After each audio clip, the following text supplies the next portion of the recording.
അഭ്യാസകാലം കഴിഞ്ഞാൽ നിത്യവൃത്തി കഴിയാനുള്ളത് ഇവിടെ നിന്ന് ഉണ്ടാവും എന്നുള്ളെങ്കിൽ നിൽക്കുള്ളൂ. ഇല്ലെങ്കിൽ എന്താ എവിടെ കിട്ടണേച്ചാൽ അവിടേക്ക് പോകും. ഇപ്പൊ അതുപോലെയല്ലേ. അപ്പൊ അങ്ങനെ വല്ലാത്ത വൈഷമ്യാണ്. അപ്പൊ ആചാരൻ ഇല്ലത്തെ കാര്യം വലിയ വൈഷമ്യാണ്. ഇതവിടെ കേട്ടു ഓ ദ്രോണൻ താൻ ഇത് വിചാരിച്ചിട്ടാണോ സങ്കടപ്പെട്ടിരിക്കുന്നത്? താൻ ആരുടെ സതീർത്ഥ്യനാണ്? താൻ ആരുടെ സഖാവാ? താൻ എന്റെ സഖാവല്ലേ? സഖാവായിട്ടുള്ള ഒരാൾക്ക് സങ്കടം ഉണ്ടാവുമോ? സഖാക്കന്മാർക്ക് സങ്കടം ഉണ്ടാവില്ല. ഒരു മറ്റുള്ളവരെ സങ്കടപ്പെടുത്തിയിട്ട് അവർക്ക് ശീലമാണ്. എനിക്ക് ഭക്ഷണമായിട്ട് പറഞ്ഞതല്ല, ഞാൻ രോഗ്യം തോന്നണ. അപ്പൊ എന്റെ സഖാവായിട്ടുള്ള താൻ ഈ ഒരു ആവശ്യത്തിന് വേണ്ടിയിട്ട് സങ്കടപ്പെടേണ്ട ഒരു കാര്യമില്ല. ഞാൻ ആരാ? മഹാരാജാവിന്റെ പുത്രനാ. ഇനി എന്റെ വിദ്യാഭ്യാസം അങ്ങോട്ട് കഴിഞ്ഞു ചെന്നാൽ പിന്നെ ആരാ രാജാവ്? ഞാനാ രാജാവ്, സംശയിക്കാനില്ല. അച്ഛന് പ്രായമായില്ലോ. ഇതങ്ങോട്ട് കഴിഞ്ഞ് ഞാൻ അങ്ങോട്ട് ചെന്നാൽ ആദ്യം ഉണ്ടാവുക എന്റെ രാജ്യാഭിഷേകം. പിന്നെ ഞാനായി രാജാവ്. രാജാവ് ഞാനായി കഴിഞ്ഞാൽ രാജ്യത്തിന്റെ പരമാധികാരം മുഴുവൻ അടക്കാം എനിക്ക്. അങ്ങനെ വന്നു കഴിഞ്ഞാൽ ഞാൻ ആദ്യം എന്താ ചെയ്യാസുണ്ടോ? ഞാൻ ആദ്യം എന്താ ചെയ്യാസുണ്ടോ? എന്റെ രാജ്യത്തിന്റെ പകുതി അത് ഞാൻ ദ്രോണനെ എടുത്തു തരും. നോക്കൂ, സന്തോഷമായി. എന്റെ രാജ്യത്തിന്റെ പകുതി തനിച്ചങ്ങോട്ട് തരാഹേ. ഇത് മുഴുവൻ എന്തായാലും ഞാൻ നിരീക്ഷ ഭരിച്ച് ഉണ്ടാക്കാനൊന്നും പറ്റില്ല.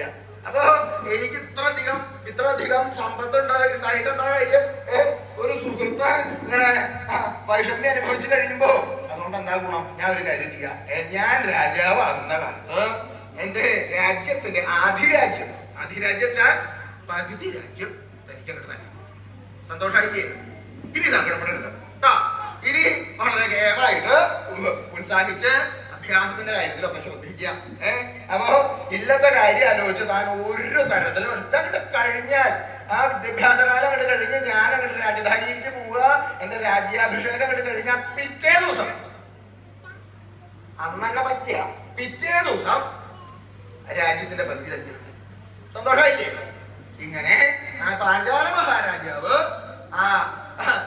ഇങ്ങനെ പറഞ്ഞുകൊണ്ടായിരിക്കല്ലോ അദ്ദേഹം ആ ദ്രോണാചാര്യർക്ക് താൻ ഭരണാധികാരിയാകുന്ന അവസരത്തില് ആധിരാജ്യം ദ്രോണന് തന്നോളാം എന്ന് സത്യം ചെയ്യുന്നുണ്ടായിട്ട്.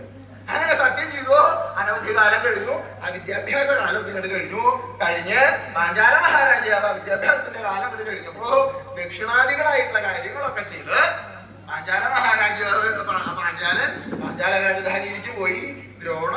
ദ്രോണരുടെ ജില്ലത്തേക്ക് പോയി. ആ പാഞ്ചാല മഹാരാജാവിന്റെ രാജ്യാഭിഷേകമൊക്കെ കഴിഞ്ഞു. വളരെ ഭംഗിയായിട്ട് രാജ്യാഭിഷേകമൊക്കെ കഴിഞ്ഞു. രാജ്യഭരണം വളരെ ഭംഗിയായിട്ട് നടന്നു. ഈ കാര്യമൊക്കെ ഈ മുമ്പ് പറഞ്ഞിട്ടുള്ള കുട്ടിക്കാലത്ത് പറഞ്ഞ കാര്യമൊക്കെ അദ്ദേഹം വിസ്മരിച്ചു, അങ്ങോട്ട് പറഞ്ഞു. ദ്രോണന്റെ കാര്യം അതുപോലെ തന്നെ. കാരണം ഇല്ലത്ത് പോയാൽ എന്താ ഉണ്ടാവുക എന്ന് പറഞ്ഞിട്ടുണ്ടല്ലോ. അദ്ദേഹം ക്ലേശിക്കാൻ തുടങ്ങി. അതിന്റെ ഇടയ്ക്ക് വിവാഹവും കഴിഞ്ഞു. അവനവന് ഭക്ഷണം കഴിക്കാനില്ലാത്ത ഒരാൾ വിവാഹം കഴിച്ചാൽ എന്താ ഉണ്ടാവുക ഞാൻ പറയേണ്ട കാര്യമല്ലോ. പിന്നെ മറ്റൊരാൾക്കുള്ളത് കൂടി സമ്പാദിച്ചു കൊടുക്കൊണ്ടിരിക്കണം. അപ്പൊ അത്ര കഴിയപ്പോ വൈഷമ്യം കൂടി. വേറെ ഒന്നുണ്ട്, ദാരിദ്ര്യം ഉണ്ടെങ്കിൽ ഒരു ഗുണമുള്ളത് എന്താണെന്ന്. ദാരിദ്ര്യം ഉണ്ടെങ്കിലുള്ള ഗുണം എന്താ? സന്തതിക്ക് ഒരു കുഴപ്പവും ഉണ്ടാവില്ല. അങ്ങനെ സമയം ധാരാളമുണ്ട്. അങ്ങനെ വന്നു കഴിഞ്ഞാൽ പിന്നെ എന്താ? പിന്നെ സന്തതി ഇങ്ങനെ ഉണ്ടായിക്കൊണ്ടിരിക്കും. അപ്പോ ദ്രോണർക്ക് അനവധി സന്തതികളും ഉണ്ടായി. അത് അങ്ങനെയായിപ്പോ ഭാര്യക്കുള്ളത് മാത്രം പോരാ, പ്രാങ്ങൾക്കുള്ളതും കൂടി സമ്പാദിച്ചു കൊണ്ടുവരണമെന്നായിരിക്കും. അങ്ങനെ വന്നപ്പോ ദ്രോണരൊക്കെ ആകെ എന്നിട്ട് മുഷിഞ്ഞു. ഇല്ലത്തിരിക്കാൻ പറ്റാതെ എന്താ ചെയ്യുക? കാരണം ഈ പ്രാങ്ങള് ഭക്ഷണം കിട്ടാതെ ഇങ്ങനെ കരയുക. അച്ഛാ അച്ഛാ എന്തെങ്കിലും തരൂ അച്ഛാ, വിശന്നിട്ട് വയ്യ അച്ഛാ, വിശന്നിട്ട് വയ്യ, എന്തെങ്കിലും തരൂ, ഇങ്ങനെ പറഞ്ഞ പ്രാങ്ങള് കരയുക. ദ്രോണരുടെ ഭാര്യ അതെ ഇങ്ങനെ കാലിങ്ങനെ ആട്ടി അശ്രീകരം കാണിച്ചിരുന്നിട്ട് വല്ല കാര്യമുണ്ടോ? അന്ന് ആ പാഞ്ചാല മഹാരാജാവിന്റെ സതീർത്ഥ്യനാന്നൊക്കെ അല്ലേ പറയണത്. അദ്ദേഹം അങ്ങക്ക് പഠിച്ചുകൊണ്ടിരിക്കുന്ന കാലത്ത് ആധിരാജ്യം തരാന്നൊക്കെ പറഞ്ഞിട്ടുള്ളതല്ലേ. ഈ ആധിരാജ്യം ഒന്നും വേണ്ട, പകുതി രാജ്യം ഒന്നും കിട്ടണ്ട. ഇവിടുത്തെ കാര്യം ഒന്ന് സാമാന്യം പോലെ കഴിച്ചു കൂട്ടാനുള്ള എന്തെങ്കിലും തരാൻ ഒന്ന് പോയി പറഞ്ഞൂടെ? ഈ വെറുതെ മുമ്പിൽ വന്നിരുന്ന് കാര്യം ഉറപ്പിച്ച ശ്രീകരത്തെ കാണിച്ചിരിക്കുന്നതിനേക്കാളും നല്ലതല്ലേ ഒന്ന് പോയി പറയൂന്ന്. സഹായിക്കോ? ഭാര്യ എങ്ങനെയൊക്കെ പറഞ്ഞു തുടങ്ങിയപ്പോ അദ്ദേഹത്തിന് തോന്നി എന്തായാലും ഒന്ന് പോയി പറയാം. എന്നായാലും ഒന്ന് അദ്ദേഹത്തിന്റെ അടുത്ത് പോയി ഒന്ന് പറഞ്ഞു നോക്കാം. കാരണം പകുതി രാജ്യം തരാന്നൊക്കെ പറഞ്ഞു. പകുതി രാജ്യം ഒന്നും വേണ്ട, കഴിച്ചു കൂട്ടാനുള്ളത് എന്താ വേണ്ടതുപോലെ ആവുക എന്ന് കണക്കാക്കി ആ പാഞ്ചാല മഹാരാജാവിന്റെ സമീപത്തെങ്കിലേക്ക് ദ്രോണാചാര്യന് ചെന്നു എന്ന് മാത്രമല്ല, രാജധാനിയിലേക്ക് ചെന്നാൽ നേരെ ഇത് കടന്നു പോകാനും പറ്റില്ല. കാരണം എന്താ, അവിടെ ഗോപുരമുണ്ട്, ഗോപുരത്തിൽ കാവക്കാരുണ്ട്, അതുകൊണ്ട് ഓരോരോ കൂറ്റന്മാരെ അവിടെ നിർത്തിയിട്ടുണ്ട്. എന്താണെന്നറിയോ, ഇങ്ങട് ആരാ കിടക്കണത് എന്നുള്ളത് അറിയാൻ വേണ്ടിയിട്ട് അതിനെ അവിടെ ചാരി നിർത്തിയിട്ടുള്ളത്. അപ്പുറത്തുകൊണ്ട് കിടക്കണം എതിരെ ആ ഗോപുരകാവക്കാര് അവര് ഈ ഒരു ആവശ്യത്തിന് വേണ്ടിയിട്ടാ ആ പാഞ്ചാല മഹാരാജാവിന്റെ രാജധാനിയുടെ അവിടെ ഇങ്ങനെ എത്തി.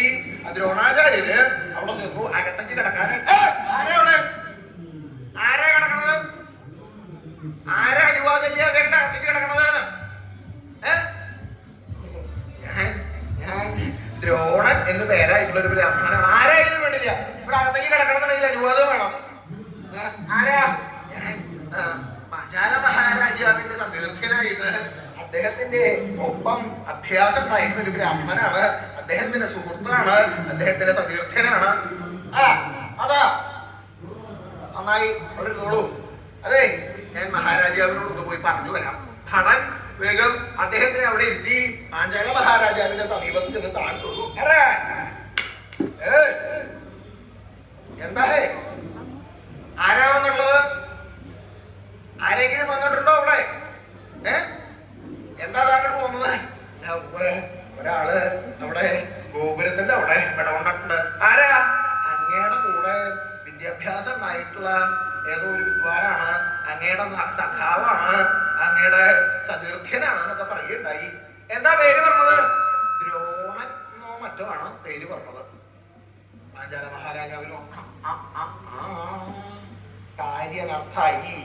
ഞാൻ ആ വിദ്വാനോട് വിദ്യാഭ്യാസ കാലത്ത് അയാള് ഇങ്ങനെ ക്ലേശിക്കണുണ്ടപ്പോ അയാളോട് പറഞ്ഞിട്ടുണ്ട്, ഞാൻ മഹാരാജാവായി കഴിഞ്ഞാൽ തനിക്ക് പകുതി രാജ്യം തന്നോളാം എന്ന് പറഞ്ഞിട്ടുണ്ട്.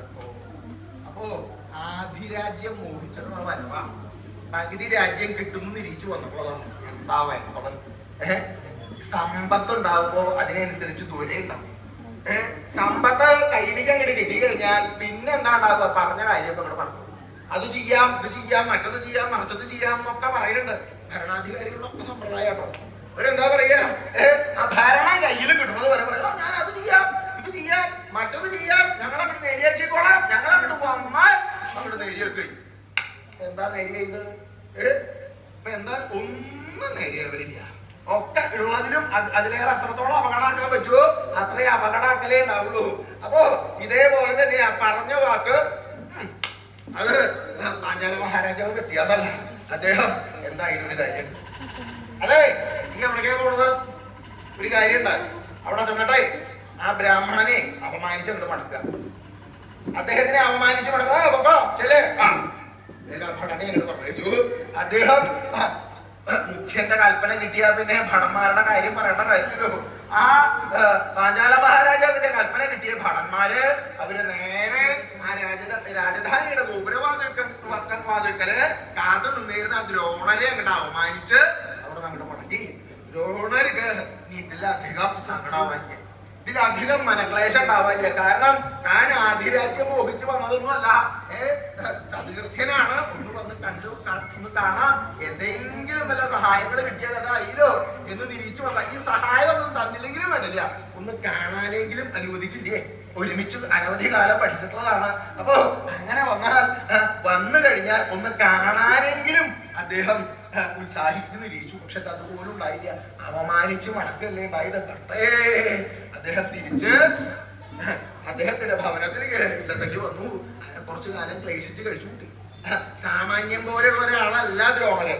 അദ്ദേഹത്തെ പോലെ ഇത്രയും ശാസ്ത്രവിത്തായിട്ട്, അതേപോലെ ആയോധന ശാസ്ത്രത്തില് ഇത്രയധികം യോഗ്യതയുള്ള മറ്റൊരു പുരുഷൻ അന്ന് ഭൂമിയിലില്ല.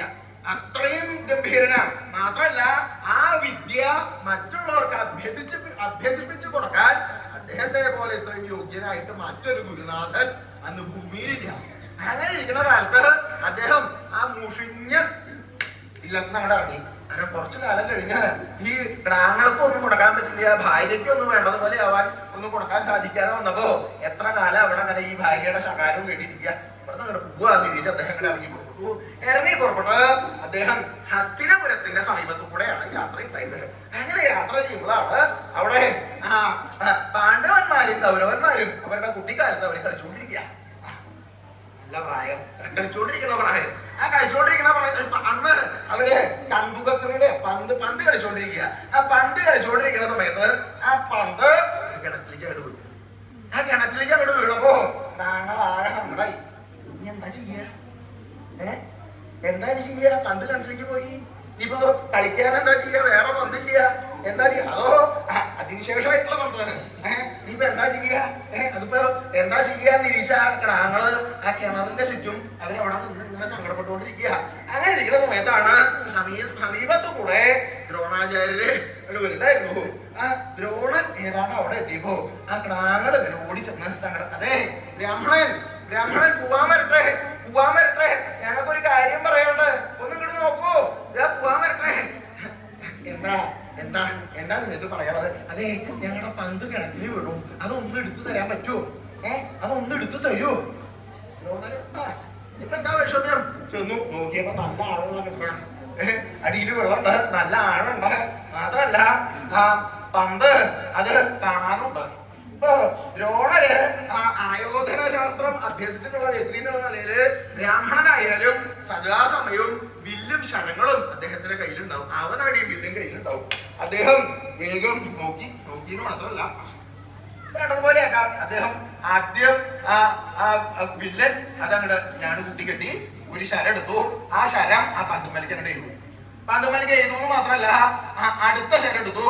അത് ആ എയ്ത ശരത്തിന്റെ നേരെ കണക്കിലേക്ക് ചെയ്തു. അത് കഴിഞ്ഞ് അടുത്തത്. ഇങ്ങനെ ഓരോരോ ശരങ്ങള് എയ്ത് ആ പന്ത് ഏതാണ്ട് വടിയോണ്ട് ഇങ്ങോട്ട് പുറത്തേക്ക് എടുക്കുന്ന പോലെ ആ ശരങ്ങളോട് കൂടിയിട്ട് വലിച്ചു കൊണ്ടിരിക്കുന്നു. കൈ ഇങ്ങോട്ട് കാട്ട കൈ കാട്ടിയാൽ മതി. നീ അവിടെ നിന്ന് നീക്കൊന്നും വേണ്ട. കൈ കാട്ട. ഒരു സാധനം മേടിച്ച് എങ്ങനെയാ കാട്ടുക? രണ്ട് കൈ കാട്ട. സന്തോഷായില്ലേ? കളിച്ചോട്ടോ. അങ്ങനെ പാണ്ഡവന്മാരും കൗരവന്മാരും അവര് വളരെ സന്തോഷമായിട്ട് കന്തുകക്രീഡ പന്ത് കളിയൊക്കെ കഴിഞ്ഞ് നേരെ രാജധാനിയിലേക്ക് അങ്ങോട്ട് ചെന്നു. രാജധാനിയിലേക്ക് ചെന്നപ്പോ പാണ്ഡവന്മാര് നേരെ ഓടിച്ചെന്ന് ഭീഷ്മരെയാണ്, മുത്തച്ഛനാണല്ലോ, ഭീഷ്മരെ അടുത്ത് ചെന്ന് മുത്തച്ഛ ഇന്നൊരു അത്ഭുതം ഉണ്ടായി. എന്താ അത്ഭുതം? അതെ, ഞങ്ങൾ പന്ത് കളിച്ചുകൊണ്ടിരിക്കുന്നേ അവിടെ ആ പന്ത് ഒരു കിണറ്റിലേക്ക് അങ്ങോട്ട് പോയി. എന്നിട്ട് ആ പന്ത് കിണറ്റിലേക്ക് പോയപ്പോ അത് എടുക്കാൻ പറ്റാമെന്ന് ഞങ്ങൾ വിഷമിക്കുകയായിരുന്നു. അങ്ങനെ നോക്കുമ്പോഴാണ് ഒരു ബ്രാഹ്മണൻ വരുന്നത് കണ്ടത്. ആ ബ്രാഹ്മണൻ വരുന്നത് കണ്ടപ്പോ ഞങ്ങൾ അദ്ദേഹത്തോട് പോയി പറഞ്ഞു, പന്ത് ഒന്ന് എടുത്തു തരണം എന്ന് പറഞ്ഞു. എന്നിട്ടോ അദ്ദേഹത്തിന്റെ കയ്യിൽ വില്ലും ശരം ഉണ്ടായിരുന്നു. ബ്രാഹ്മണന്റെ കയ്യിൽ വില്ലും ശരം. അദ്ദേഹത്തിന്റെ കയ്യിൽ വില്ലും ശരം ഉണ്ടായിരുന്നു. അപ്പൊ തന്നെ ഭീഷ്മർക്ക് ഏകദേശം കാര്യം മനസ്സിലായി. ഇന്ന ആളാവണം, ഒരു ബ്രാഹ്മണന്റെ കയ്യിൽ വില്ലും ശരം ഉണ്ടാവണമെങ്കിൽ ഇന്ന ആളാവും എന്ന് മനസ്സിലായി. എന്നിട്ടോ അദ്ദേഹം ആ വില്ല് ഞാനവിടെ കൂട്ടിക്കെട്ടി മുത്തച്ഛ. കേട്ടോ അദ്ദേഹം ആ വില്ല് ഒരു ശരം അങ്ങോട്ട് എടുത്തു. ആ ശരം ആ പന്തിരിക്ക് അങ്ങോട്ട് പ്രയോഗിച്ചു. കേട്ടോ ആ കൊണ്ട ശരത്തിന്റെ മുകളിലേക്ക് അടുത്ത ശരം പ്രയോഗിച്ചു. അതിന്റെ കടക്കലേക്ക് അടുത്ത ശരം പ്രയോഗിച്ചു. അതിന്റെ കടക്കലേക്ക് അടുത്ത ശരം പ്രയോഗിച്ചു. ബ്രാഹ്മണൻ ഇപ്പൊ എവിടെയുള്ളത്? അദ്ദേഹം ആ കിണറ്റിൽ അവിടെ കുറച്ചു നേരമൊക്കെ ഉണ്ടായിരുന്നു. അത് കഴിഞ്ഞ് അദ്ദേഹം ഈ വടക്ക് ഭാഗത്തേക്ക് അങ്ങോട്ട് പോയി എന്നാ തോന്നുന്നത്. അതെയോ? നന്നായി കേട്ടോ, മുത്തശ്ശനോട് വന്ന് പറഞ്ഞത് നന്നായി എന്ന് പറഞ്ഞ് പാണ്ഡവന്മാരെ സമാധാനിപ്പിച്ചത് യോഗിച്ചതിന്റെ ശേഷം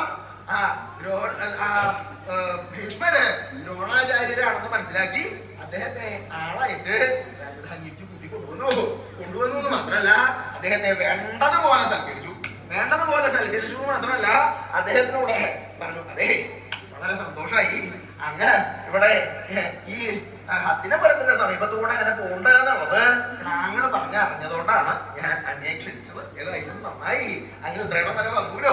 എനിക്കൊരു മോഹമുണ്ട്, ഇവിടെ ഞങ്ങളുടെ ഗ്രാങ്ങളായിട്ട് പാണ്ഡവന്മാര് കൗരവന്മാര് എന്നിങ്ങനെ കുറച്ച് കുട്ടികളുണ്ട്.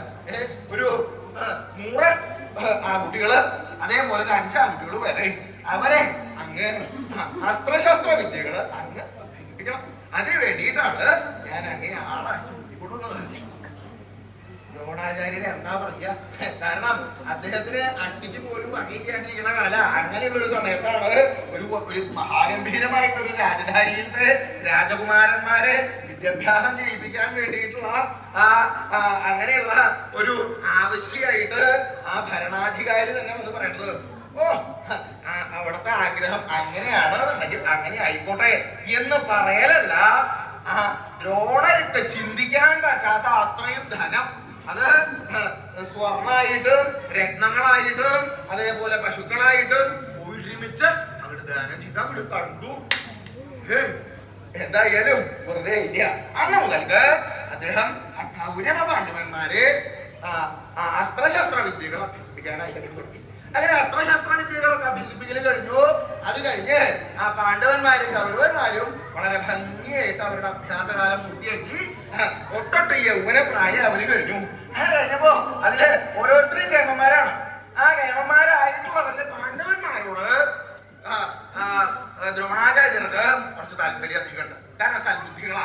മറ്റൊരു 100 ഉണ്ട് ഇയാളല്ല, പക്ഷെ കുറച്ച് വികടത്തുള്ള ബുദ്ധിയോട് കൂടിയുള്ളത്. പാണ്ഡവന്മാരല്ല, നല്ല ക്ഷയം, നല്ല സ്വഭാവമാണ്. അതിന് തന്നെ അർജുനനോട് കുറച്ചേറെ താല്പര്യം.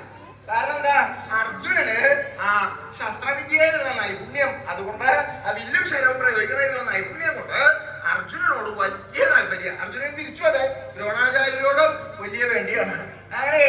അങ്ങനെ ആ പാണ്ഡവന്മാരുടെയും കൗരവന്മാരുടെയും അഭ്യാസകാലം കഴിഞ്ഞ് ആ അഭ്യാസം കഴിഞ്ഞ സമയത്ത് ദക്ഷിണയുടെ സമയേ, ദക്ഷിണ കൊടുക്കണ സമയേ, ഏത് വിദ്യയിലും വേണ്ടില്ല. അത് കഴിഞ്ഞാൽ ദക്ഷിണ നിർബന്ധം വേണ്ടേ. ദക്ഷിണ കിട്ടുക വെച്ച് കഴിഞ്ഞാൽ ഈ ദക്ഷിണയുടെ സമ്പ്രദായം എങ്ങനെയാണ്, ഇത്ര കിട്ടണം എന്ന് ആരും പറയില്ല, ഇത്ര സംഖ്യ എനിക്ക് തരണം എന്ന് ആരും പറയില്ല. എത്ര കിട്ടിയാലും മതിയാവും. അതാണ് അതിന്റെ വേറൊരു വിദ്യ. കിട്ടിക്കഴിഞ്ഞ് നോക്കിയ ഇത്രയേ ഉള്ളൂ അല്ലേ, ഇതൊന്നുമല്ല ഞാൻ നിരീക്ഷണത്, കുറച്ച് കേമായിട്ടൊക്കെ ഉണ്ടാവും നിരീച്ചു. പെട്ടെന്നൊക്കെ ഇത്രയൊക്കെ കിട്ടലുള്ളൂ കേട്ടോ. അത് പിന്നെ അങ്ങനെ നോക്കിയിട്ടല്ല, ഇത് എന്റെ ഒരു ആവശ്യം കൂടി എന്റെ വേണ്ടിയും കൂടി നോക്കിയിട്ടാണ്. അപ്പൊ വേണ്ടിയാവുമ്പോ അങ്ങനെ എത്ര കിട്ടിയാലും ആയിക്കോട്ടെ നിരീക്കും. ഇത് മഹാരാജാവിന്റെ പുത്രന്മാരാണ്. അപ്പൊ അവരെയാണ് അഭ്യസിപ്പിച്ചിട്ടുള്ളത്. അവരാണ് ദക്ഷിണ തരാനായിട്ട് നിൽക്കുന്നത്. ആ കൗരവന്മാരും പാണ്ഡവന്മാരും ഗുരുനാഥൻ, അപ്പോ ദക്ഷിണ എന്താ വേണ്ടത്, ഞങ്ങള് അങ്ങേക്ക് ദക്ഷിണ തരണം എന്ന് തിരിക്കേണ്ടത്. ഞങ്ങൾ കേട്ടു ദ്രോണാചാര്യര്, എനിക്ക് ദക്ഷിണയോ, നിങ്ങളെ പോലെയുള്ള ശ്രേഷ്ഠന്മാരായിട്ടുള്ള ശിഷ്യന്മാരുണ്ടാവുകയല്ലേ ഏറ്റവും വലിയ ദക്ഷിണ, അതിനേക്കാളും കേമായിട്ട് എന്താ ദക്ഷിണ. അങ്ങനെയല്ല, കർമാവസാനത്തില് ദക്ഷിണ നിർബന്ധമാണ്. അതും കൂടി ആയാലേ ആ കർമ്മം പൂർണ്ണമാവുള്ളൂ എന്ന് അങ്ങനെയല്ലേ ഞങ്ങളെ അഭ്യസിപ്പിച്ചത്. അതുകൊണ്ട് ദക്ഷിണ എന്തായാലും വേണം.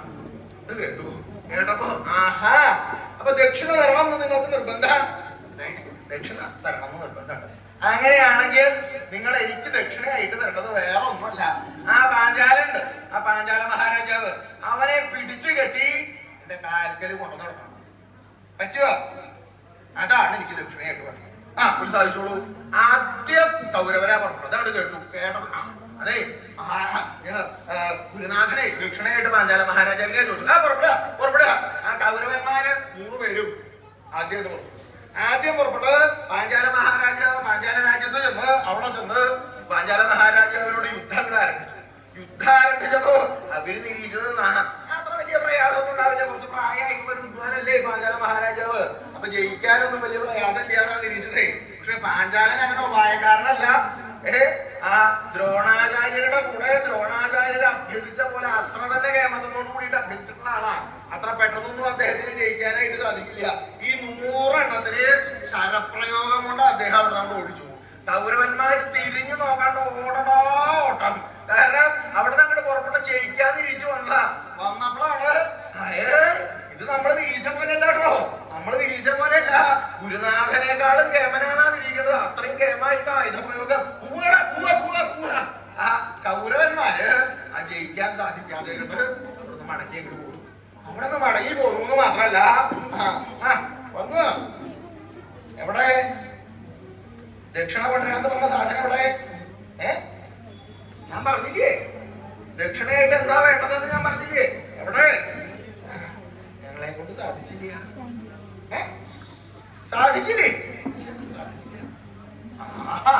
ഇത് ഞാൻ വേണ്ട. പക്ഷേ പാണ്ഡവന്മാരുണ്ടായിരുന്നു. ആ പാണ്ഡവന്മാരില് അർജുനൻ അദ്ദേഹത്തിന്